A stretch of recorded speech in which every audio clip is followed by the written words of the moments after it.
Assalamualaikum warahmatullahi wabarakatuh.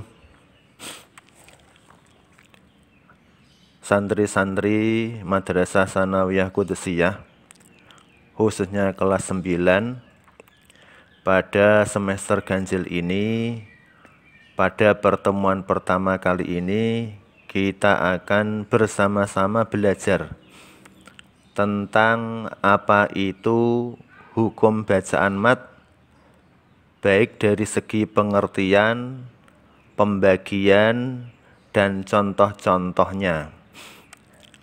Dan juga nanti akan dilanjutkan dengan pengecualian-pengecualian hukum mat itu tidak berlaku. Baik, yang pertama, seberapa penting kita belajar hukum bacaan mat? Bacaan mat sangat penting karena merupakan ilmu atau teori yang dasar yang harus dikuasai oleh santri-santri ketika membaca ayat-ayat suci Al-Quran. Kenapa?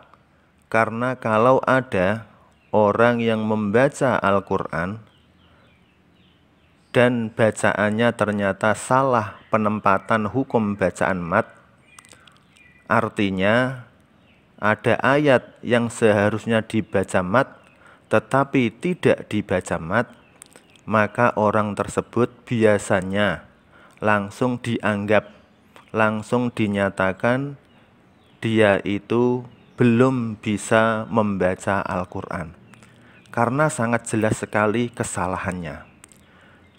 Maka inilah pentingnya kita semua belajar hukum bacaan mat. Tema atau materi pada kesempatan ini yang pertama adalah pengertiannya. Apa itu mat? Secara bahasa, mat adalah berarti panjang atau tambah atau memanjangkan dan lain sebagainya. Sedangkan secara istilah, mat adalah memanjangkan. Mat adalah memanjangkan suara bacaan Al-Quran pada huruf-huruf hijaiyah yang bertemu dengan huruf mat. Penjelasannya, ada huruf-huruf hijaiyah dalam ayat-ayat Al-Quran yang dibaca panjang ketika bertemu dengan huruf mat. Apa itu huruf mat? Huruf mat jumlahnya ada 3. Jumlahnya ada 3. Yang pertama adalah alif. Ini alif bukan hamzah. Huruf mat yang pertama adalah alif. Yang kedua ya. Dan yang ketiga adalah wawu. Namun 3 huruf ini harus memenuhi syarat hukum bacaan mat. Apa itu? Ada 2 syarat utama hukum bacaan mat. Yang pertama, jika huruf mat tersebut adalah alif, maka harus didahului dengan harokat fathah. Atau jika huruf mat tersebut adalah ya, maka harus disukun dan didahului dengan harokat kasroh. Atau jika huruf mat tersebut adalah wawu, maka harus disukun dan didahului dengan harokat dhammah. Syarat yang kedua adalah setelah huruf mat, baik alif, wawu, atau ya, tidak berupa harokat sukun atau tasydid. Saya ulangi, setelah huruf mat tidak berupa harokat sukun atau tasydid. Ini berlaku ketika huruf mat tersebut berada di tengah kalimat atau tengah bacaan. Berikut adalah contoh bacaan mat yang terdapat dalam surat At-Tin. Mari kita baca bersama-sama. A'udzu billahi minasy syaithanir rajim. Bismillahirrahmanirrahim. Wattini wazzaitun wa dhuri sinin wa hadzal baladil amin. Laqad khalaqnal insana fi ahsani taqwim. Tsumma radadnahu asfala safilina illal ladzina amanu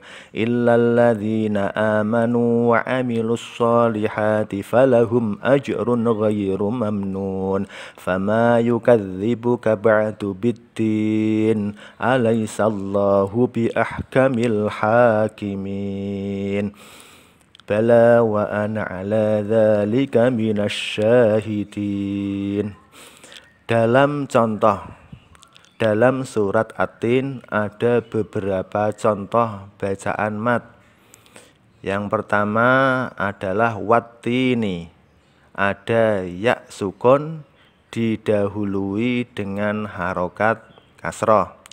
Wazzaitun, ada wawu sukun didahului dengan dhammah. Waturi, ada wawu sukun didahului dengan harokat dhammah. Sinin, ada ya sukun didahului dengan harokat kasroh. Nin, ada ya sukun didahului dengan harokat kasroh. Wahadzal baladil amin. Wahadza, ha ini termasuk mat, bacaan mat, karena hanya ada alif atau fathah panjang. Ini juga disebut dengan bacaan mat. Wahadzal baladil amin, ada ya sukun didahului dengan harokat kasroh. Demikian selanjutnya sampai akhir ayat. Silahkan diperhatikan sesuai dengan apa yang ada dalam gambar. Kemudian kita akan belajar tentang pengayaan yang terdapat dalam satu kitab tajwid, yaitu Hidayatus Sibyan. Di situ ada beberapa nadhoman, di antaranya menjelaskan tentang macam-macam huruf mat dan syarat-syaratnya. Mari kita baca nadhoman tersebut. Wa ahruful maddi salasun tusafu al-wawu thummal ya'u thummal alifu wa syarduha iskanu wawin ba'da dham wa saknu ya in ba'da kasrin multazam wa alifun mim ba'di fathin waqa'a wa lafdhu nuhiha likullin jama'a. Dalam 3 bait di atas dijelaskan bahwa huruf-huruf mat itu ada 3, yaitu wawu, ya, kemudian alif. Syarat-syarat bacaan mat adalah wawu disukun didahului dengan dhammah, atau ya sukun didahului dengan kasroh, atau alif didahului dengan harokat fathah. Contoh dalam nadhoman ini adalah lafal nuhiha. Nu, ada wawu sukun didahului dengan dhammah. Hi, ada ya sukun didahului dengan kasroh.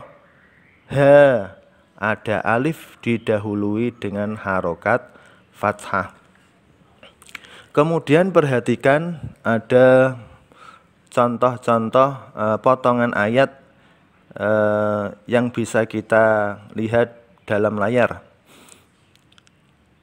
Yang pertama, wahadzal baladil amin.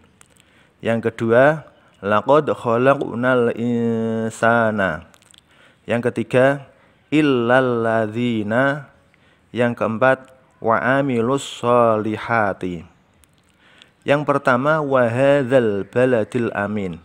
Dza ini ada huruf alif didahului harokat fathah, tetapi tidak disebut dengan bacaan mat. Kenapa? Yang kedua, laqad khalaqnal insana. Khalaqna ada potongan ayat na, ada alif didahului dengan harokat fathah. Akan tetapi ini tidak disebut dengan bacaan mat. Kenapa? Yang ketiga, illal ladzina. La, illa. Ada lafal la, ada alif didahului dengan fathah, akan tetapi tidak disebut dengan bacaan mat. Kenapa? Yang keempat, wa amilus solihati. Amilu, ada potongan ayat lu, ada wawu sukun didahului dengan harokat dhammah, akan tetapi tidak disebut dengan bacaan mat. Kenapa? Keempat contoh ini tidak disebut dengan bacaan mat dikarenakan setelah huruf mat tersebut berupa harokat sukun atau tasydid. Untuk yang contoh yang pertama, wa hadzal baladil amin, setelah huruf mat berupa sukun. Untuk contoh yang kedua, laqad khalaqnal insana, setelah huruf mat berupa sukun. Yang ketiga, illal ladzina, setelah huruf mat ternyata berupa tasydid. Wa amilus solihati, juga setelah huruf mat berupa tasydid. Maka ketika tidak memenuhi syarat bacaan mat, huruf mat tersebut tidak dibaca panjang. Demikian materi pada kesempatan yang pertama kali ini. Semoga ada manfaatnya. Silahkan dipelajari secara berulang-ulang, rajin membaca Al-Quran, sehingga kita dalam membaca Al-Quran tidak atau jangan sampai salah penempatan hukum bacaan mad. Demikian, setelah materi ini selesai, silahkan dilanjutkan dengan mengerjakan beberapa pertanyaan atau soal yang sudah saya siapkan di bawah video ini. Selamat mengerjakan. Semoga kita senantiasa mendapatkan kesehatan, rahmat dari Allah.